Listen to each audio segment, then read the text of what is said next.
Olá, hoje a gente mergulha num capítulo, assim, bem forte da Bíblia, Levítico 10. Ele já começa com uma cena, sabe, impactante e totalmente inesperada.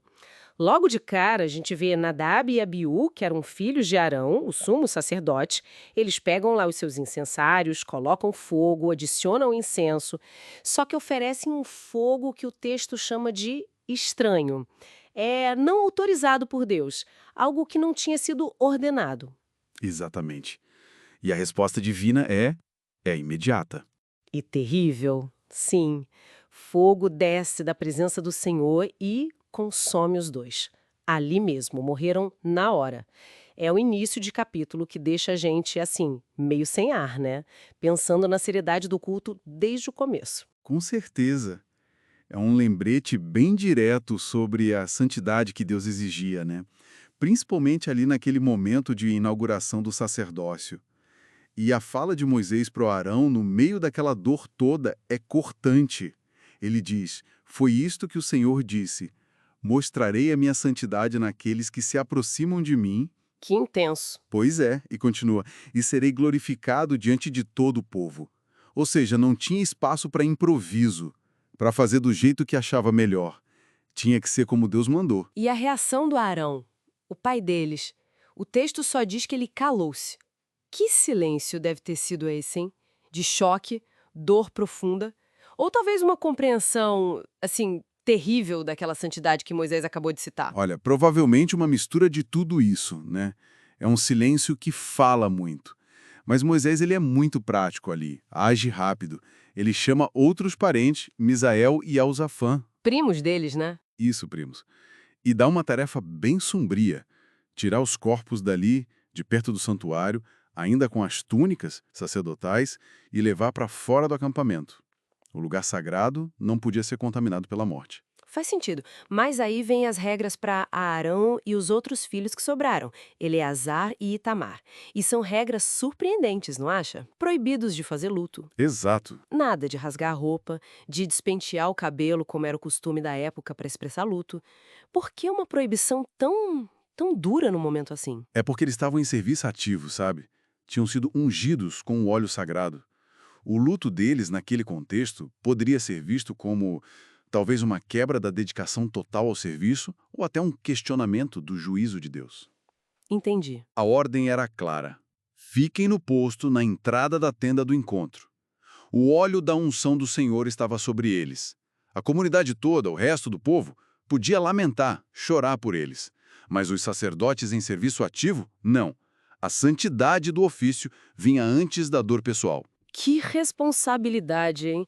E logo depois dessa tragédia toda, dessas instruções sobre o luto, vem uma ordem direta de Deus para Arão sobre bebida. Parece que uma coisa tá ligada na outra, né? Totalmente conectado. Deus proíbe Arão e os filhos de beberem vinho ou qualquer outra bebida fermentada quando fossem entrar na tenda do encontro. E a razão é fundamental: Qual era a razão? para que pudessem discernir entre o santo e o profano, entre o impuro e o puro. A sobriedade era essencial. Precisavam de clareza mental para executar os rituais corretamente e também para ensinar as leis de Deus para o povo. A responsabilidade era enorme, não podia ter erro. É, faz todo sentido. A precisão ali era máxima. Bom, o capítulo continua, detalha as partes das ofertas que pertenciam aos sacerdotes, né? A oferta de manjares, o peito movido, a coxa da oferta pacífica, Sim, as porções deles. que deveriam ser comidas em lugar santo ou limpo, dependendo da oferta. Mas aí, no finalzinho do capítulo, surge outra tensão. Um conflito, né? Pois é, um conflito sobre a oferta pelo pecado. Moisés fica bem irritado, o texto diz que ele se irou com Eleazar e Itamar. Ele descobre que o bode, que era para essa oferta específica, foi queimado completamente. E não deveria ter sido? Não nesse caso específico. Essa oferta pelo pecado deveria ter sido comida pelos sacerdotes ali na área do santuário, era parte do ritual, como Moisés mesmo explica. Ah, é? E por que comer a carne era tão importante assim? Moisés disse que era para levar a iniquidade da congregação para fazer expiação por eles. Como o sangue daquele bode não tinha sido levado para dentro do Santo dos Santos, a carne deveria ser tido comida pelos sacerdotes ali no pátio. Queimar foi quebrar o procedimento estabelecido. entendi a lógica do ritual. Mas aí o Arão intervém, né?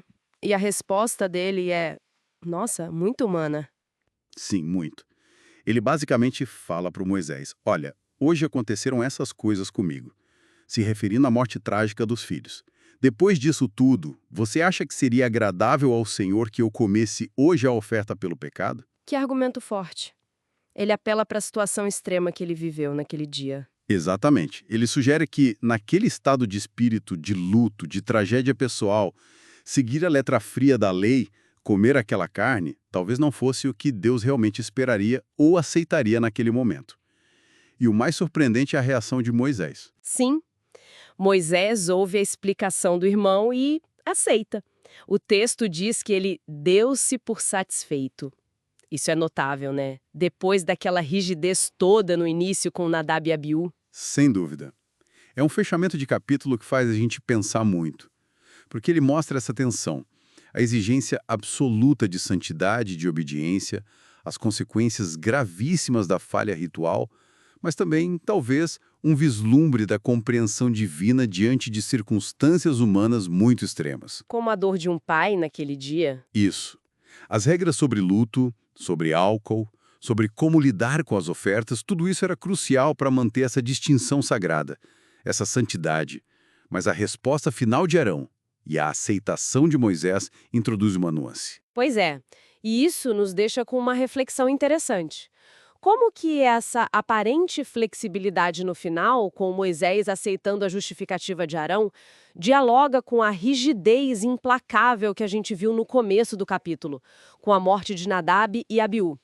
Será que a aplicação da lei divina pode considerar o coração, as circunstâncias, ou há momentos em que a regra é absoluta? Fica aí para a gente pensar.